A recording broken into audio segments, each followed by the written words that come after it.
Orang tadi itu nak cakap dalam agama perkara yang dia tadi itu tak mengetahui, kita tahu main lagu mana. Kata orang ni kecek dalam urusan agama sedangkan dia tak tahu. Nak tahu main lagu mana? Apa ukuran timbangan kita? Kita tak payah. Kalau dia bercakap di dalam masalah akidah, ada ke tak perkara yang dia bercakap tu Tuhan bercakap dalam Quran, Nabi bercakap dalam hadis. Sahabat cakap dalam masa dia, tabi'in cakap dalam masa dia, atba'it tabi'in cakap dalam masa dia. Ada ke tak ada? Kalau tak ada, bukan.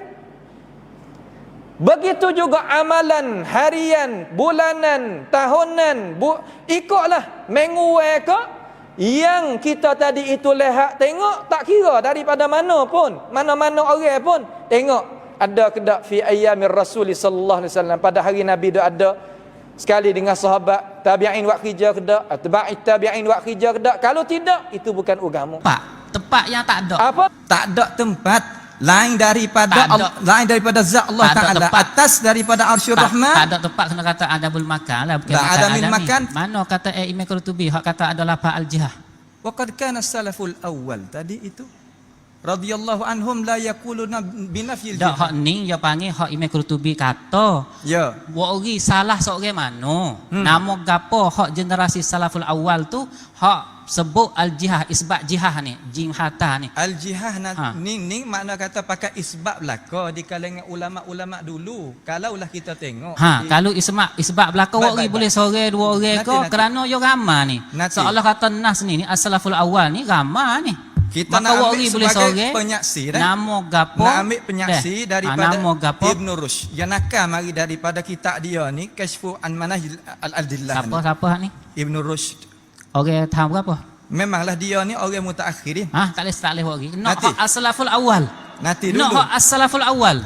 Kau dulu. Ini syahadah daripada mereka yang dia nakal mari untuk nak royak. Syahadah pun ni Imam Qurtubi kita dak bahas tak kena ambil orang lain. Dah hak sungguh pun. Ya, tapi nama gapo salaf awal tu hak kata isbat jihad, jim hata tu. Sebab daripada jim hata itulah kita yakin bahawasanya Allah Taala berjihad. Memang. Lepas tu wari boleh sorang orang muka ni nas ni ramai ni. Waqat salaf awal tu li Allah pula nataquhum wal kafah. Seolah tu ijma' dah. Maka wari dari seorang, dua orang, tiga orang atau seorang, dua orang daripada generasi salaful awal hak isbat, hak sebut hak betul-betul dengan al-jihad tu. Lafaz jihad betul-betul gitu. Al-jihad ada tak? Lafaz betul-betul ni kita nak bagi apa yang dinakalkan oleh Ibn Rushd ni ya. Ibn Rushd orang qala wa huwa fauqaha ataupun fauqahu tu satu tempat lagi tu makna kata fauq apa? Hak tu yang bermakna kata Syekh bina di atas pendapat kata di sana pada arah tu ya ada satu makan adami ya panggil. Satu benda yang apa makna makan adami di sisi doktor Syekh kena hurai makan adami. Di sisi saya doktor Behel lagu mana? Hak di sisi saya tak ada makan adami. Makan adami di sisi apa mana tak ada tempat lain daripada di sisi saya daripada Arsyur Rahman. Di sisi saya ada makan. Allah Taala tidak bertepat. Nanti dengar saya dulu. Mana kata makan adami makna kata atas daripada arasy tak ada adalah makan. Ada zat Allah Ta'ala hanya satu. Itu mana Adam.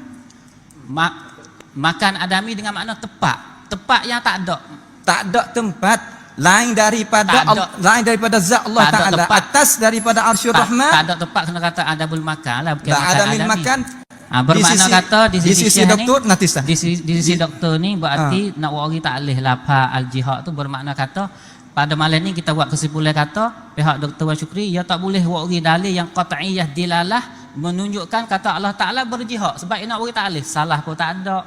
Ni saya tak jalannya Quran hadis lagi cerak dah lah hadis tu tak ada dah lafaz al-jihad tu. Kalau wari lafaz Allah bukan bermakna kata berjihad hisiah. Berarti nas semua tu yang panggil nas hak zaniyah dilalah. Doktor boleh baca 100 ayat pun boleh. Tapi ia tak ada jadi qat'iyah dilalah kata Allah Taala berjihad. Situ cuk habis. Mana kata situ boleh saya buat kesimpulan. Bermakna pada malam ni doktor tak ada wari dalil kepada saya yang qat'iyah dilalah mengisbatkan Allah Taala berjihad. Tak ada. Kalau doktor wari itu adalah sebagai apabila ia bukan qat'iyah ia di zaniyah. Bahwa di zaniyah ni ia panggil kalau kita geletak selalu kalau bukan benar ia nak jadi syubhat. Benar tu bukan jadi dalil dak. Itu saya boleh buat kesimpulan pada malam ni.